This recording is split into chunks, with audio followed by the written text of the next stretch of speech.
To a lot of people, ambition is kind of a mystery. The dictionary says it's an eager desire for distinction, power, or fame. But what does that really mean?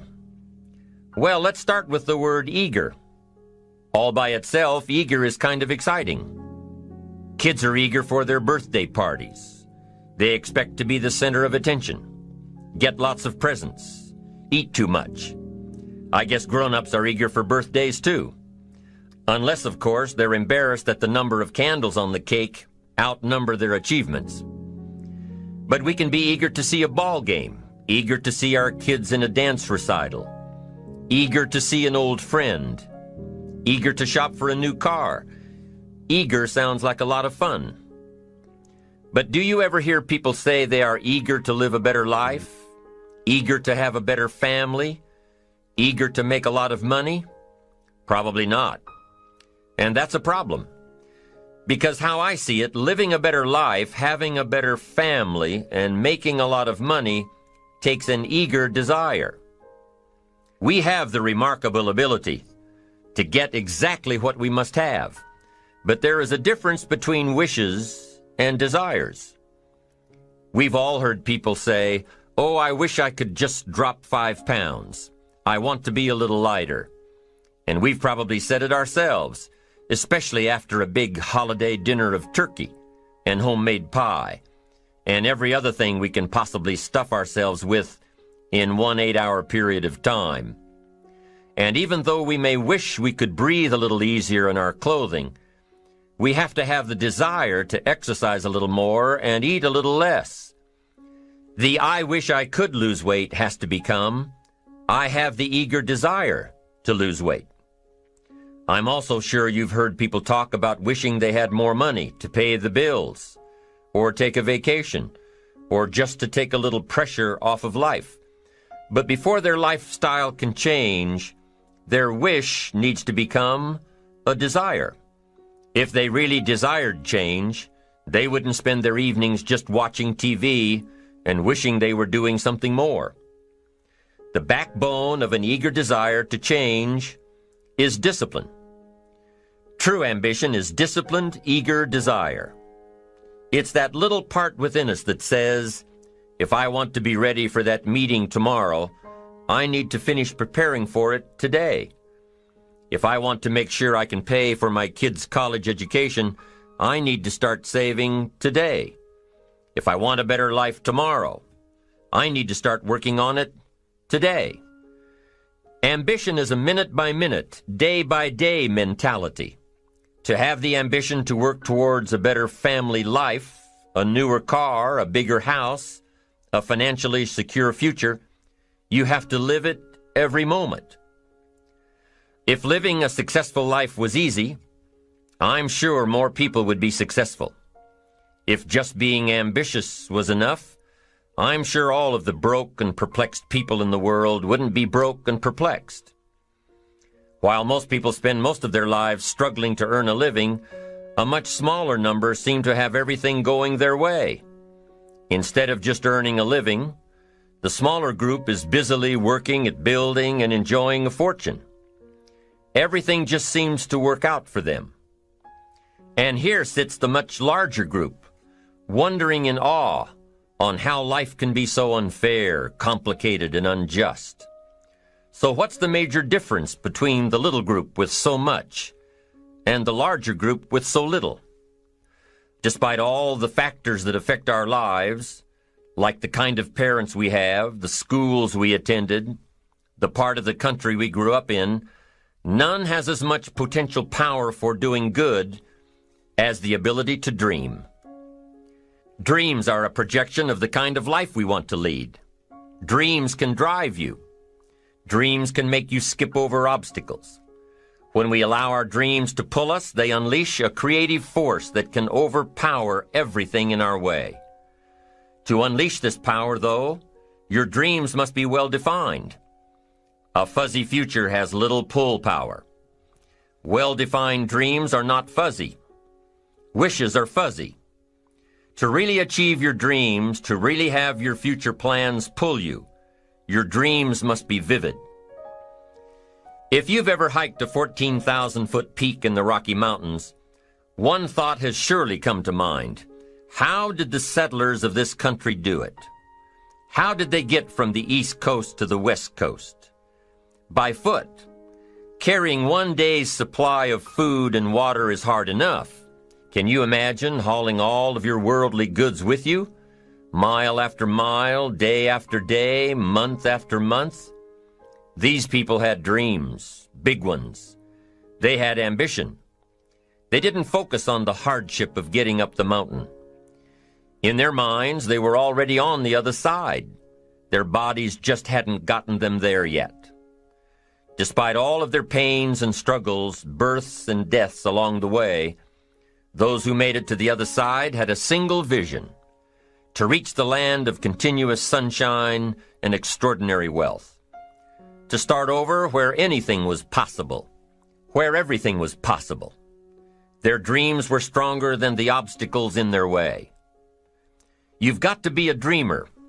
You've got to see the future finished in advance.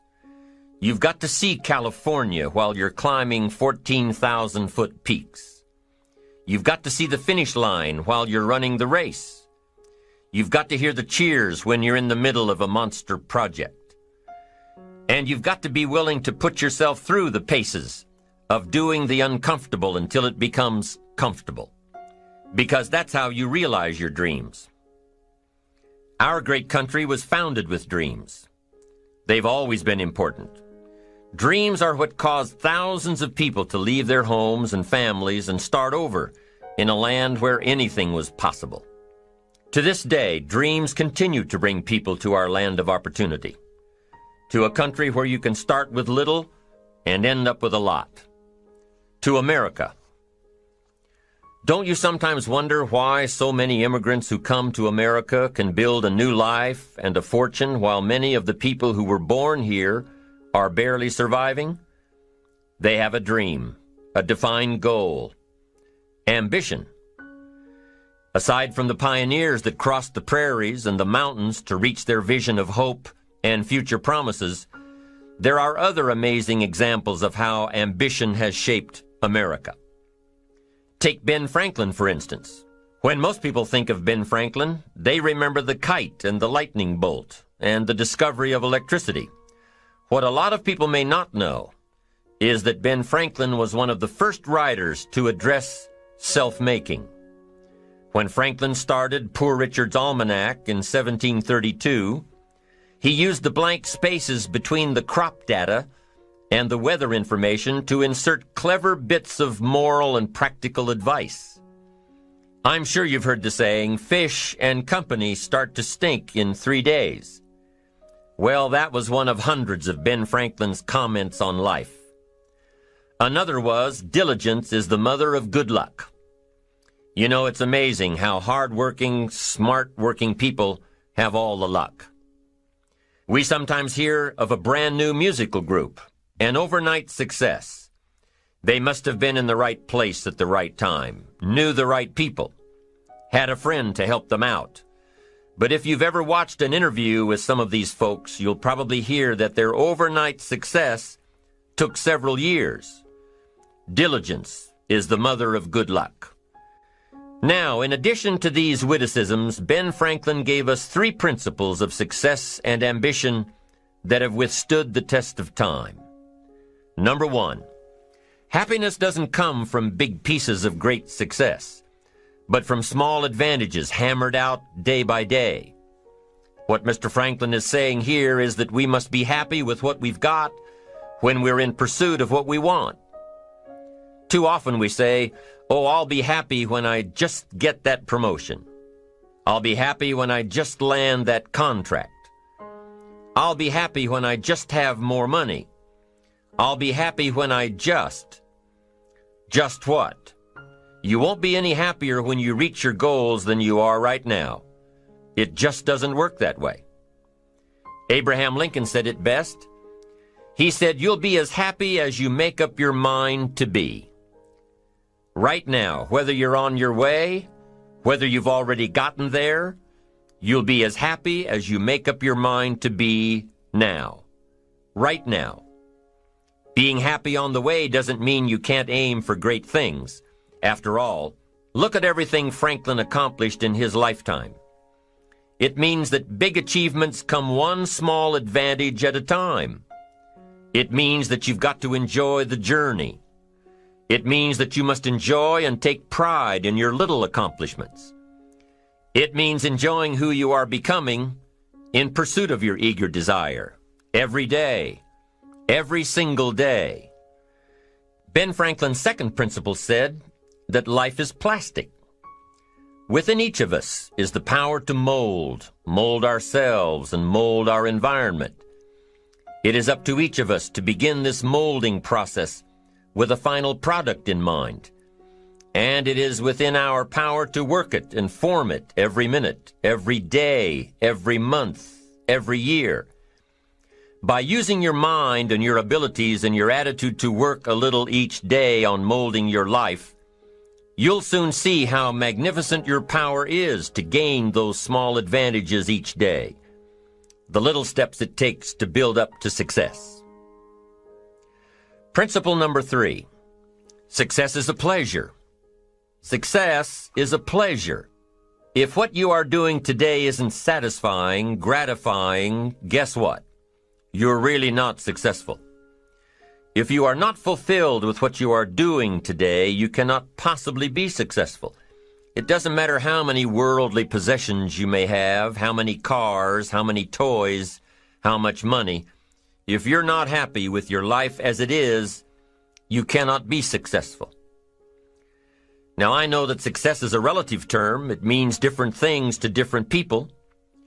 To a school kid, success may mean a star on top of his latest test. To a homemaker, it probably means that she has a well-run household and a wonderful family. To an outside professional, it's most likely the thrill of closing a major contract, or the pride in accepting a performance bonus, or being named the top-producing salesperson. But the one thing you will hear from everyone who is successful is that they are happy with who they are and what they are doing. They are happy, content, satisfied. Success is a pleasure. What have you done today that makes this day successful? Think about it and write it down. If at the end of the day you can jot down the things that have made it a good day, you will soon see patterns forming. This really is a good habit to get into. When you can see a pattern of pleasure, you'll know you're on the road to success. So take note of Mr. Franklin's 3 principles of success and ambition. Number 1, big achievements come one small advantage at a time. One step at a time, one day at a time. Number 2, you have the power to mold your life, to make it whatever you want, to shape it and reshape it. And number 3, success is measured through pleasure. This is the key one. Success is measured through pleasure. You've got to be happy along the way. You've got to learn to give yourself a pat on the back. Good job, you need to tell yourself. I'm proud of me today. You've got to be happy. You've got to learn to enjoy the process. These are really common sense ideas. They're practical. And William James agreed. He's another American great, one of the most notable philosophers and psychologists in our history. And he founded a philosophy called pragmatism. To be pragmatic is to be practical. To test the validity of a concept by its practical results. To actually question something and rate its usefulness by what it can do for you. To hear a method of doing something and figuring out if it's even worth your while. One of the issues Mr. James dealt with in his lifetime was, what does it mean to be a success, a significant person? After years of pondering this question, William James described success as a combination of 2 things. Number 1, an inner ideal which is followed persistently with courage. And number 2, outer achievement related to that ideal. Let's go back to number 1. An inner ideal which is followed persistently with courage. I take that to mean defining a goal and having the resolve to complete it. No matter what, I'll do it or die. Promise yourself you'll read the books until your skills change. Go to the seminars until you get a handle on it. Do it until it makes sense. Practice it until you've got it right. Don't give up until you get where you want to be, however long that is. Step by step, piece by piece, book by book, seminar by seminar, do it until. Go for it. Until is a very important word. It's magic. It means that you'll never give up. Don't miss the chance to grow, to pay the price. Until you learn, change, grow. You'll discover some of life's great treasures when you pay that price. William James' second part to success dealt with the outer achievement related to that ideal. You need both aspects to really be a success. But what Dr. James realized about his philosophy of success was that the first part is indeed more important than the second. Going for it. As long as you're working toward your inner goal, your dream, then success is possible. But once you give up your inner vision, then you can never become successful. You never will become successful. Until doesn't even matter. Now, maybe the person who's been working on a project for 10 years can be successful in his own right, if he's honestly working toward it, doing everything to make himself worthy of reaching the dream, really happy with where he is, doing it until. Then maybe he is a success. It's a personal thing, going for it one step at a time. Going for small accomplishments along the way for however long it takes. So let's think about this for a moment. What outside evidence or results or proof can be seen when you accomplish your goals one step at a time? You'll start to see things change around you, little things, not major things, but little everyday things, things you may not even notice unless you are paying attention. If you're one of those who'd rather stay up late and get up late, only to discover that your workplace doesn't fit your schedule, and you roll out of bed cursing the alarm clock every morning, maybe you could start with the little change of going to bed half an hour earlier than normal. And maybe you'll see, in time of course, you can't train your body overnight, maybe you'll find out that you jump out of bed in a better mood, and that your day will start better, and that you'll get more done, and that the people around you that caused you problems aren't so hard to work with after all. It all starts by making one little change and adding to it every day. You see, you can't change what's going on around you without first changing what's going on within you. Start changing how you look at mornings, and sure enough, people will start changing how they look at you. When you start changing how you think, how you act, how you treat others, how you treat yourself, when you start responding instead of reacting to life, life will start responding to you. I'm telling you that you can do it with your lifestyle. You can do it with your sales career. You can do it with your management career. You can do it with any part of your life. If you are looking for equities unmatched, don't curse the only thing you have: seed and soil, sunshine and rain, miracle and seasons. But start processing things like we're covering in this program, and change will take off for you. You cannot believe what can happen in such a short period of time. So you ask yourself, what small changes can I start making today? Well, you can start in your car on your way to work. If you're sitting on the highway, stop-and-go traffic, moving at about 15 miles per hour tops, look at the guy or the lady sitting next to you and give them a smile, or thumbs up, or even wave. Now, some people might think you're a little strange, but hey, you'll feel better. And tomorrow, when you get into the office, how about a big cheery hello to the people at the front desk and everyone you see on the way to your office? And when you get home tonight, how about giving your wife or husband and kids big hugs instead of collapsing on the sofa? When you start with the little things that make others happy, improve their day, you'll find that these little things add up to big ones. So what happens when you start taking charge of your own personal happiness, your own life? Do you think that these little things will somehow make a difference in meeting your goals? You bet they will.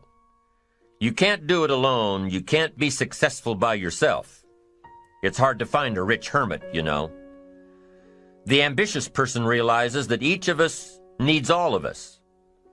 You all by yourself may have finalized the company's marketing plan, or finished up the sales projections, or even wrote the mission statement for the year to come. Even if you did this all by yourself, you really had the help of all of those around you who tolerated and supported your need to be undisturbed, or provided service to you during the project. Maybe you should thank those people every once in a while with a dinner certificate, or a bouquet of flowers, or 18 holes of golf. Even a thank you note. Thank you notes are so important. After all, without your support team, you probably wouldn't be where you are today. You can't be successful by yourself. So thank them. Thank those around you. And let them know just how important they are to you. Be it your office personnel or your family or your friends, a thank you sure goes a long way. So, is it important to do a little extra for these people as you are working your way toward your goals? I think so. I'm sure you do too. Once you've decided that you're going to set sail, go for it, and let loose on your new charted course, you don't have to worry about the winds that will most certainly blow around you, the obstacles, the negativity that will stand in your way. You don't have to worry about what other people will say. You just have to keep your mind on your course. Those winds may blow fast and furious, but if you know your path, if you know where you are going, they will help push you toward the dreams and goals and treasures that you have already decided you're going after. Your goals will push you forward, ahead of the stormy weather. There are some amazing people around that we can learn from today, people who have already braved the storms and come out on top, people who are still alive today, people who started with nothing and ended up with something great. Famous people, not so famous people. Maybe even people you know, but don't know their stories. People who had an early vision and ambition. People who turned their focused dreams into the reality of success. One of my friends tells this story about her dad. She thinks he's cheap. She gives him a hard time every time they go to one of those all-you-can-eat places, because he eats all he can eat, until he can't move, until he needs to take something for indigestion. But she knows where he came from, his history, and understands just why he is the way he is. He eats all he can eat because he was raised in an orphanage, a place where you had to grab all you could or you'd be hungry. But the real story behind her father is that he made himself a millionaire with nothing more than a dream. He watched his own father drown when he was 4, was taken away from his mother a few years later and put into an orphanage because he was so bad. Raised by other people, strangers. After growing up in foster homes, he decided to go out on his own. He barely finished high school, but he found a job as a vacuum cleaner salesman. He did well, really well. But the woman he loved didn't want to marry a vacuum cleaner salesman, and he really didn't want to be one. So he went to college, went on to medical school, prospered, really prospered, led a tremendously successful life as a radiologist, and is now retired, goes fishing, rides his Harley. Stories of success are all around us, everywhere. Take the time to talk to these people or read their stories. You might learn something, You might find out that they have already traveled the path you are now on. You know, when most of us think of Jesse Jackson, we think of the political Jesse Jackson. But what most of us don't realize is that before Jesse Jackson went to the streets to gain votes, he went to the ghettos with a message for inner city youth. During his rallies, he would have the street kids repeat after him, "I am somebody." Jesse Jackson's message to these kids was that ambition is a moral imperative. To be a good person, you have to have ambition. You have to try to do something good with your life. You have to try to get out of where you are today or make where you are a better place tomorrow. You have to, or anything else is a waste. Mr. Jackson knew that his contribution to life began with America's youth, where he could make a difference before bad attitudes and bad habits took over for good. He went to make a difference with the disadvantaged youth of America. What an admirable mission. I'm sure you know that the same principles he teaches apply to you. When you get up tomorrow morning and are standing in front of the mirror getting ready for the day, remind yourself that you are somebody, that you are important, and that you can make the changes that will move you closer to your ideal future. Listening to the words of people like Jesse Jackson are of total importance because motivation, lasting motivation, is backed with education. Many of these people have written books on their journeys. These books tell the stories and give the secrets that we can all learn from. Let's say you decided to take a trip, just a short one, maybe for a weekend. Let's say you want to go away to a place you've never been before. Wouldn't you want to find someone who had been there? Ask them a few questions. What's the best way to get there? The safest route? The quickest route? What do I need to bring to be totally prepared? What fun things should I look for on the way? What dangers do I need to avoid? By talking with someone who has already been there, it'll make your trip that much more enjoyable. It's the same thing with life. By listening to those who are farther along in the journey you are interested in taking, and learning from their successes and failures, you just might pick up something that will make your journey that much better. Listening to the stories of others can be motivating, captivating. They can provide that extra push you've been looking for. They can demonstrate what the power of ambition is truly all about. They've been there. Their knowledge is valuable. And when you use that knowledge and motivation to take action, you'll gain momentum. Eventually, you will find that the key to motivation, true motivation, is right there inside you. You won't have to look elsewhere to get pumped up, turned on, charged up. With the right knowledge behind you, you will learn how to motivate yourself. With the right knowledge, you will find yourself becoming inspired on your own, by your own learning, by your own discovering. You won't have to hope that somebody comes along to turn you on in the morning. They might not show up. You'll find that your journey of pursuit is the best alarm clock in the world. Joseph Epstein wrote a book called Ambition. In his book, Epstein defines ambition as the fuel of achievement. He says that everybody has a need for achievement, to do well, to get somewhere in life, to be better, to achieve. Achievement means moving forward. And in order to move forward, you must be motivated, inspired, ambitious. You must have dreams and goals that create ambition, good ambition, positive ambition. Now, ambition does not mean being greedy. It does not mean being selfish. It does not mean getting ahead at the expense of others.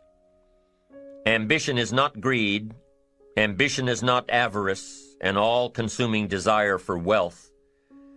Ambition is not hoping you can win at the expense of others. Do you suppose Judas was ambitious? He ended up with 30 pieces of silver, a fortune in those days. Was Judas successful because he had all that money? No, Judas sold out. Was Judas happy when it was all over with? No. The money didn't make him happy. What he did to get the money certainly didn't make him happy. What Judas became in the pursuit of his fortune caused him to end his own life. What drove him was not ambition. Ambition is not greed. Ambition is an eager desire to achieve, an eager desire to get ahead in life, to do more for your family, to prosper in health, wealth, and relationships. Now, desire does not always translate into ambition. Desire is what you want for yourself. A bigger house, a better car, a fatter bank account, a better life. I desire to have these things. Ambition is how you get there. Desire is sometimes healthy. Desire is sometimes unhealthy. Desire might say, I want the tallest building in town. The destructive side of desire might urge you to tear all of the other buildings down. I guess that's one way to do it. You might get away with tearing down the first one and maybe the second one. But in your desire to tear them all down, sooner or later, some guy is going to be standing out in front of his building saying, I'm on to you. Get out of here. And pretty soon you're no longer known as a builder. You're known as a destroyer. Now, the second way to have the tallest building in town is to see it, dream it, and plan it, and put your team on it, work on it. Go through all of the steps to get there. Do it right. Have the ambition to be the owner of the tallest building in town, and go through all of the right steps to get there. If you really want it, and have the skills to do it, and the patience to weather all of the storms, your ambition will lead you there. Having the ambition to do what it takes to get you where you want to go is good. Ambition is creative and constructive. Ambition is an expression. It's something inside of you want to express in a positive way. I'm sure you have dreams of accomplishing great things. Are you ambitious enough to realize these dreams? Are your dreams strong enough to pull you toward your future? Are they vivid enough to see the end result now? Are they worthy of doing until you get there? What are your reasons for creating these dreams? Reasons vary from person to person. I bet if you did a little soul searching, you could come up with a fairly strong list. The list of reasons. Why is it so important to achieve these dreams? What are you trying to express? These reasons for accomplishing great things are different for everybody. There are personal reasons, sometimes uniquely personal reasons. Some people do well for the recognition. Some people do well because of the way it makes them feel. They love the feeling of being a winner, and that is one of the best reasons. Once in a while I hear someone say, if I had $1 million, I'd never work another day in my life. Hey, that's probably why the good Lord sees to it that he doesn't get his million, because he would just quit. Family is another reason, a motivator for doing well. Some people do extremely well because of other people, and that's a powerful reason. Sometimes we will do something for someone else that we would not do for ourselves. I know a lady who was getting back on track from financial disaster. Even though she didn't have much of anything left, her primary motivator was to keep her daughter in private school, an expensive one of the best in the country. Although her goal was to financially surpass where she was before her economic fall, her main reason to work all of those extra hours was to give her little girl the best possible education. As you can well imagine, wanting to do something for someone else led her to all sorts of other accomplishments as well. How fortunate are the people who find themselves greatly affected by someone else. It's powerful. What has you getting up early, hitting it hard all day, and staying up late? What has you inspired? What are your reasons for doing well? What's at the core of your quest? What is the power behind your ambition? Think about it. Jot it down. Do some soul searching. Define your reasons so they will work better for you. So now we have determined that it's in your best self-interest to be ambitious. Self-interest, self-preservation. As human beings, we can't help but be interested in our own self-preservation. We can't help but be self-interested. It's one of the strongest urges we have. Interested in our preservation, interested in our development, interested in our success. There's certainly nothing wrong with self-interest, but here's the clue. Self-interest must be enlightened as to what truly serves us best. When I found out that self-interest was okay, that was a big relief to me. Now, we're not talking about selfish. We're talking about self-interest. Self-interest needs to be educated, enlightened. Self-interest is willing to be benefited by service to others, not at the expense of others. Self-interest at the expense of others starts to be greed, evil, hoping you go up as someone goes down, hoping to attain while someone else loses. I win, you lose. We call that the beginnings of evil, the dark side of our nature, wishing to benefit at the expense of others. Enlightened self-interest wishes to benefit at the service of others. A friend of mine tells this little story about a person she hears from about every 3 months or so. This guy calls to solicit money for food baskets for homeless families. She's happy to give her money to them. She was unfortunately homeless for a short period of time, and she knows the position these people are in. This group is legit. She checked them out.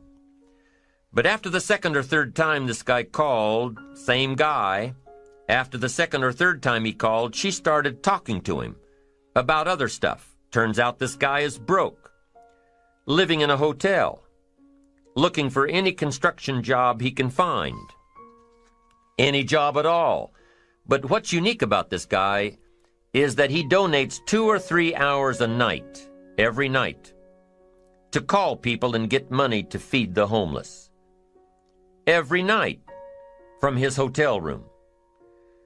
Now, most people would say this guy should use those hours every night to work a second job or a third job. But while he's way down on the ladder of success, he feels it's important to help those less fortunate than he is. He has a roof over his head. He makes enough to feed himself. And my friend says that every time she talks to this guy, every 2 or 3 months, he's doing better. He's digging himself out of debt. He's starting to save money. He thinks he'll be able to move into an apartment in another month or 2. Now, recently an interesting thing happened. My friend was talking with an associate of hers. She's single, lives in a big house, needs to find a handyman to help her out on a regular basis, someone who can build an addition onto her house. So my friend told her about this guy.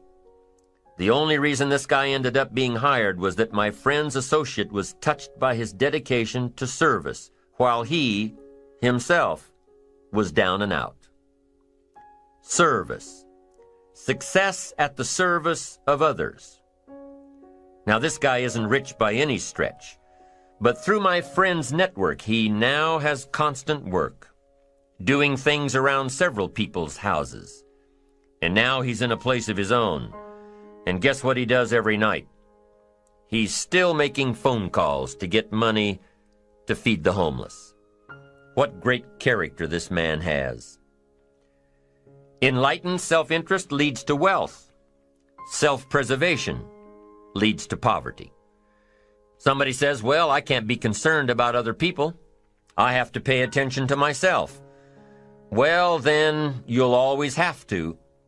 Somebody says I can't be concerned about other people's bills. I've got enough worries trying to pay my own. Well, then you'll have to worry about them for the rest of your life.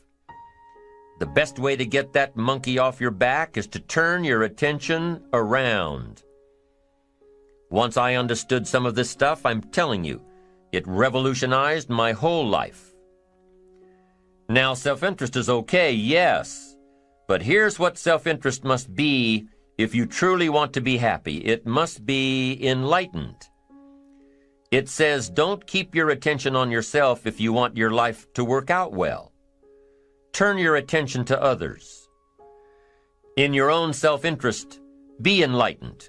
Truly act in your own self-interest by making an investment in service to others. Next, if you wish to receive, now there's nothing wrong with wishing to receive, it's part of self-interest. But here's the enlightened part. If you wish to receive, you must give. Some people say, if you give, it's gone. No. Not if you're educated. If you're stupid, yes, it's gone. But if you're enlightened, chances are, if you give, you've invested. And what do we expect an investment to do? Return. Get back what you put out? No. We expect it to return multiplied. Bigger, greater, better. My father taught me way back, son, always do more than what you get paid for. Now, some individuals might argue with that. They'd say, no, you're going to mess up the whole program. I know they're wrong. In my own self-interest, I did what my father taught me, to always do more than I got paid for. Why? To make an investment in my future. Do more than you get paid for to make an investment in your future, and it's paid off for me. If you're wanting that big promotion, are you going to go up to your boss and say, just give it to me? I'll work harder if you just give me that promotion. No, it doesn't work that way. You've got to do more in your current position so that you get noticed, so you stand out from everybody else. So the boss says, hey, we've got this position opening up, and I think we should give it to Nancy. She does so much more than we expect. Just imagine what she'll do if we give her this promotion. You've got to do more than you're paid for. You've got to. It's an investment in your future. It's one thing to make a sale. I'm telling you, if you make a sale, you'll make a living. If you go beyond making the sale and serve people by keeping in touch, calling them before they call you, writing a thank you note, sales will lead to multiple sales. You can make a fortune if the customer is well taken care of. People who are well taken care of will open doors you can't get through by yourself. All of us have found ways to make a living. What got interesting for me early on was to figure out ways to make a fortune.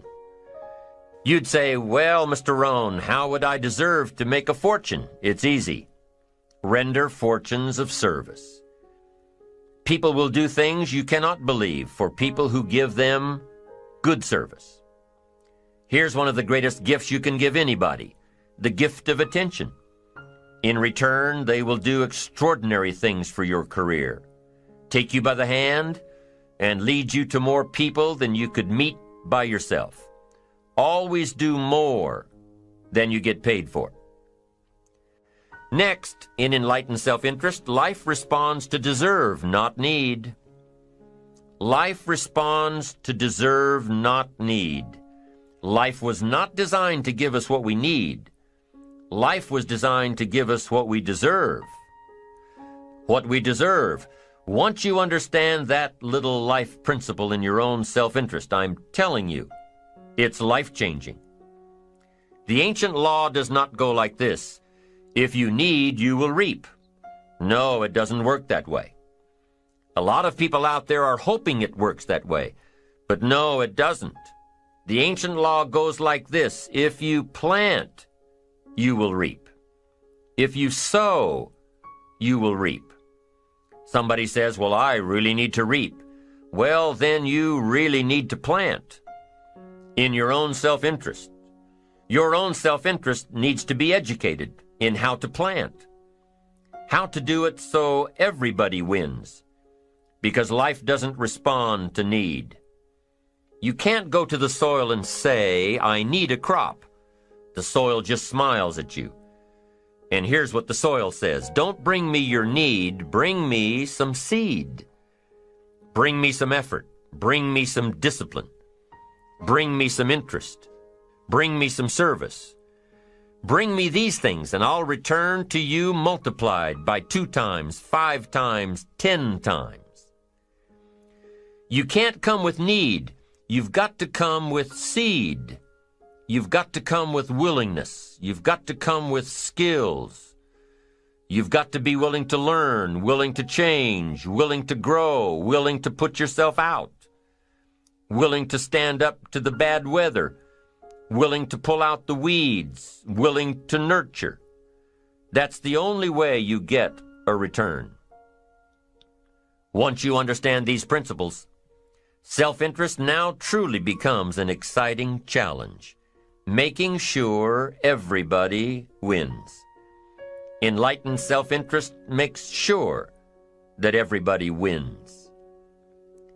Now here's another one. If you want to find, you must search.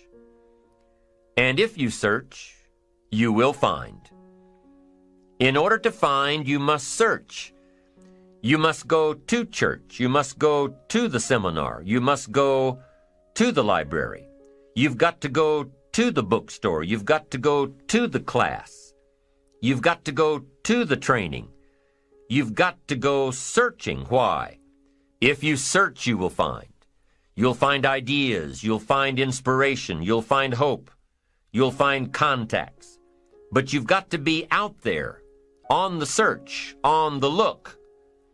Life reserves its treasures for those who deserve it, not those who need it. Enlightened self-interest, giving so that you will receive, searching so that you will find, making sure that everybody wins all the way around. Enlightened self-interest needs to be educated. Enlightened self-interest says, I will learn that life is not just the passing of time. I will learn that life is the collection of experiences, ups and downs, highs and lows, laughter and tears. You must decide to act. You must have the discipline to act. Now here's what's important about discipline. One discipline affects another discipline. All disciplines affect each other. In fact, here's a good philosophical phrase. Everything affects everything else. Nothing stands alone. Don't be naive and say, this doesn't matter. Of course it matters. It all matters. Some things may matter more than others, but everything matters. If you'd rather sleep in than go for a walk around the neighborhood, pretty soon it will matter. If you'd rather spend your money instead of saving it, pretty soon it will matter. If you'd rather put off a letter to an old friend instead of corresponding regularly, pretty soon it will matter. If you'd rather work late every night instead of going home and spending time with your family, pretty soon it will matter. It all matters. Every letdown affects the rest. If you won't walk around the block, you probably won't eat right. And you probably won't buy the books. And you probably won't attend the seminars. And you probably won't spend your money wisely. And after years of this, it all adds up. So the key to reversing this process is to start picking up the disciplines. It does matter. It all matters. Now, here's the positive side. Every new discipline affects the rest. Every new discipline makes a difference. That's why action is so important. The smallest action, the least action, the action that you won't think will matter, it all matters. Take it. Because when you start accomplishing and the value starts to return, you'll find inspiration to do the next one and the next one and the next one. If you start walking around the block, it'll inspire you to start eating right. You start eating right, it'll inspire you to get a book. You get a book, and it'll inspire you to get a journal. You get a journal and it'll inspire you to develop some skills. Disciplines affect each other. Lack affects the rest of your life. The key is to diminish the lack. One of our greatest temptations is to just ease up a bit, to do just a little bit less than you're capable of, to take a little break. Somebody says, "It'll just affect my sales." No, it'll affect your consciousness. It'll affect your philosophies. It'll affect your home life. It'll affect everything. No, you can't ease up a bit. That's what vacations are for. When you're at work, work. When you're on vacation, rest. Wherever you are, be there. If you think about vacation when you're at work, you'll surely think about work when you're on vacation. You'll just mess it all up. So be disciplined. Get involved. Do all that it takes to get the job done. Get your health back. Get your bank account where it's supposed to be. Get your family in order. Get disciplined, be disciplined every day. When you set up the disciplines that give your life structure, miracles can happen, multiplied. And I'm telling you, anybody who wants to make a drastic change in their income can do it. I was broke at age 25 and a millionaire at age 31. Everything around me was the same. I changed. I refined my philosophy. I read the books. I took the classes. Started looking at life a little differently. I'm telling you, it works.